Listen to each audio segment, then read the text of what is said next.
Drug Control Officer within the Ministry of Education, Dave Alexander, says the ministry is aware of the product that is being sold to students. However, Alexander's primary concern is the behavior that are exhibited by students when using the product.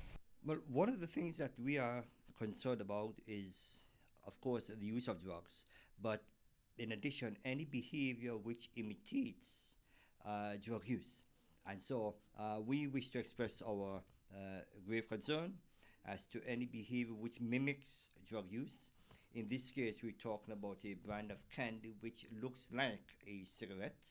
And so, what we've been informed is that some of the students and young people are using it to imitate the use of cigarettes. And so, that in itself is cause for concern because there comes a time when a child or a young person may then wish to move on from candy to the actual cigarettes. And so we wish to express our concern regarding this type of behavior. Alexander says since the candies are legal, there isn't any way to get them off the shelves and out of circulation. He is encouraging both teachers and guardians to pay close attention to the behavioral patterns that mimics drug use among children. Recently, we saw an incident where some students were using white powder and they were sniffing it as though it was cocaine.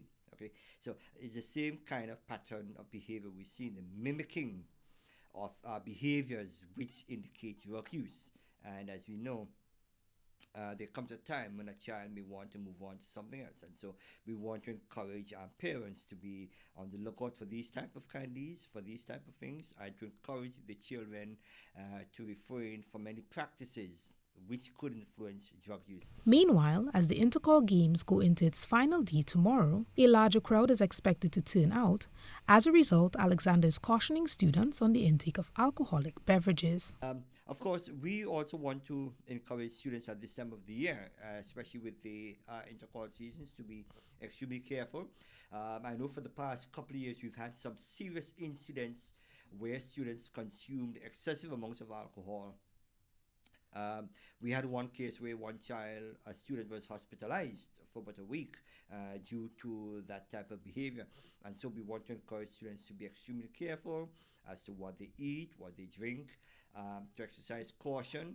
Remember, intercall is just like it's another school day, okay? And so the same behaviors you'll exhibit at school, the discipline, etc., we want them to display such at the intercall sports and not have the law enforcement authorities to take drastic action. Akeisha Felix for GBN News.